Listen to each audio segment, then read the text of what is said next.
BJP বলছো ঝুট করছো লুট, বলছো ঝুট করছো লুট, বলতে ঝুট করতে লুট, লুট লুটেরাদের পার্টি, ঝুটেরাদের পার্টি। তোমাদের আমরা ক্ষমা করব না। এত মানুষের মৃতদেহের ওপর জবাব দিতে হবে, কে দায়ী, কে এত মানুষের প্রাণ কেড়েছে। ছেড়ে দেব না। আমাকে রোকার সাধ্য আপনাদের নেই। আমাকে তোমরা ঘেচু করবে, আমাকে তোমরা ঘেচু করবে। তুমি জেলে ভরো, তুমি গুলি করো, আই ডোন্ট কেয়ার। আমি সব কিছুর জন্য তৈরি। আমি জেলে গেলে তো মায়েরা জবাব দেবে, বোনেরা জবাব দেবে, ঘরে ঘরে নাড়ু তৈরি হবে।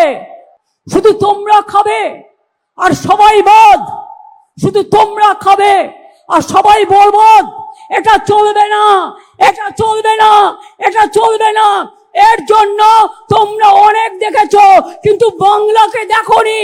বাংলা যদি উত্তর দেয়, মনে রাখবে বাংলার পাশে দাঁড়াবার ক্ষমতা তোমাদের নেই আর পারবেও না। আমাকে যদি আঘাত না করেন, আমি খুব ঠান্ডা শীতল বাতাসের মতো বয়ে যাই।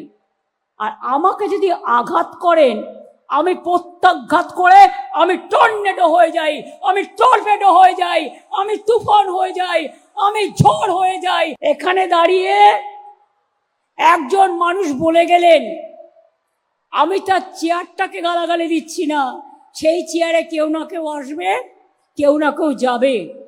এসআইআরের নামে চক্রান্ত করে নাম কাটছেন কেন? মানুষের প্রতি বিশ্বাস নেই? বিশ্বাস করুন মানুষকে। ইলেকশন কমিশন ঠিক করে দেবে 2 কোটি মানুষের নাম কেটে কে ভোটার আর কে ভোটার নয়। আপনারা বাংলা ভাষায় কথা বললে মারবেন আর বাংলা দখল করবেন। এত সস্তা? বাংলার মানুষ বাংলা দখল করবে, আপনারা বাইরে থেকে এসে নয়। আমরা তো কারো মারি না কাউকে, আমরা তো কারো অধিকার কারি না বন্ধু। কেন কাড়বো মানুষের অধিকার?